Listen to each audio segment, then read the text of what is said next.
What's up, guys, and welcome back to Will Sports Talk.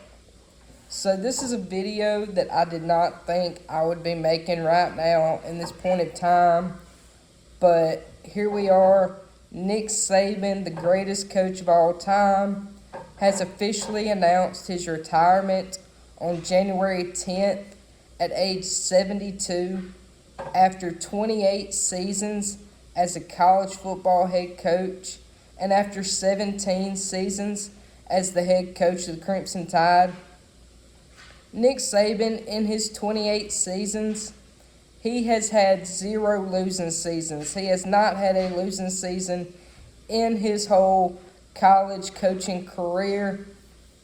Nick Saban, he finished off his coaching career with an incredible overall record of 292, 71-1 as a head coach, and that includes 7 national championships. That's 6 at Alabama, and then 1 national championship he had when he was at LSU. Now, I want to go over a timeline and just go down the timeline of Coach Saban's coaching career. Nick Saban started his coaching career as a grad assistant at Kent State in 1973 before he was elevated to the linebackers coach in 1975. After that is when Nick Saban got his first coordinator job in 1983 through 1987, when he was the defensive coordinator and defensive backs coach for Michigan State. After that, he then left Michigan State and dipped into the NFL for the first time to become the defensive backs coach for who is back then, the Houston Oilers in 1988. After that, Nick Saban then returns to his alma mater to be the head coach at Toledo in 1999 for 1 season, where during that 1 season he posted a 9-2 record. After that, Nick Saban then dips back into the NFL, where he was the defensive coordinator for the Cleveland Browns from 1991 to 1994. After that, Nick Saban then became the head coach for Michigan State from 1995 to 1999, where during his time at head coach at Michigan State, he compiled a 34-24-1 record in 5 seasons. Now, after he left Michigan State, Nick Saban then dips into the SEC for the first time, where he accepted the head coaching position at LSU from 2000 to 2004. And during that time at LSU, he actually compiled a 48-16 record, and that includes 2 SEC championships and 1 national championship. Then, after his time at LSU, he left to become the head coach for the Miami Dolphins from 2005 to 2006, where he didn't do so well. He compiled a 15-17 record, his first losing record there. And then, after he left the Miami Dolphins, he finally settled down as far as coaching goes. That's when he was officially hired as Alabama's head coach in 2007, where he has spent his last 17 years at Alabama. Now, during his 17 years at Alabama, Nick Saban has actually compiled a 201-29 record, which includes 6 national championships, and those 6 national championships are actually the most national championships won by a college football coach. and he has also compiled 9 SEC titles in his time at Alabama. During his time at Alabama, Nick Saban is 21-2 versus top 10 opponents since 2008, and Nick Saban also has 16 straight double-digit win seasons since 2008 and hasn't had a 3-loss season since 2010, which he did flirt with that this past year. There was many chances in this past year to where that streak could have been broke, but he kept the streak going this year. During Nick Saban's time at Alabama, Nick Saban actually has more first-round draft picks at 44 than he does losses, which I mentioned was at 29. Nick Saban and Alabama have spent 109 weeks ranked at AP number 1, and that is more than any other program in college football. Alabama during Nick Saban era has 15 consecutive seasons where they have reached the AP number 1, and that's the longest streak in AP poll history. And ever since Nick Saban has been at Alabama, every 4-year recruiting class under Nick Saban has won a national championship. So that's a pretty big honor there as well. Now, fast forward to this past year. This past year was really a special year for Nick Saban. This team last year may not have won the national championship, but if you ask me, in my opinion, this past year was probably Nick Saban's best coaching job in his 17 years at Alabama. Just allow me to explain a little bit. Alabama, before this past year, going into this past year, lost 45 players before the start of the season. That includes 15 graduates, 12 drafted, and then 18 transferred out of the program. This team lost guys like Heisman Trophy winner Bryce Young, Will Anderson, Jahmyr Gibbs, Brian Branch, Henry To'oTo'o, Jordan Battle, and countless other great legendary players from this program. Now, this past year, were they expected to be quote-unquote good? Yes, because no Nick Saban-led team is just going to be going out there and laying an egg. But really, if you go look at it statistically, go look at paper,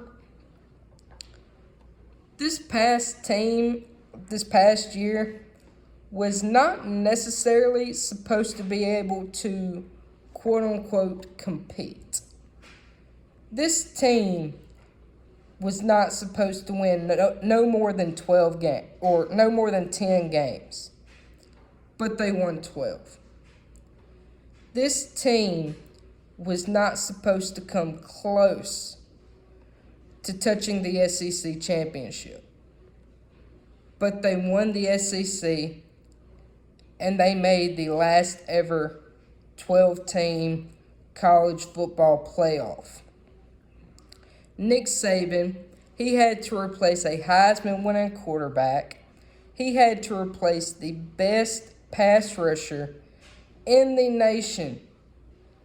Nick Saban took a team this past year that had so many replacements, had so many questions going into the year. Nick Saban took a team with a very questionable offensive line that struggled all year, took a team with a center that could not even snap the ball at the beginning of the year. He took them, he developed them, he molded them, and he helped them grow into the team they were by the end of the year. He absolutely did everything he could with this team to help them succeed this past year. This team, yes, they had their struggles towards the end of the year.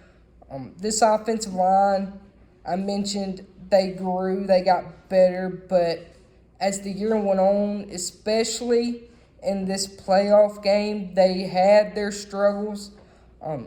Snaps still were not there. But he took this team with all this doubt, a team that struggled in the South Florida game, a team that let South Florida hang around and have a chance to beat them, and won the SEC. He took a team with so many doubts and struggles and led them 2 wins away from a national championship. Now, after Nick Saban's retirement, he did come out and say that he was still going to be around, at least for this year, that he is going to have an office in the stadium. So as for this year, he's not really going anywhere.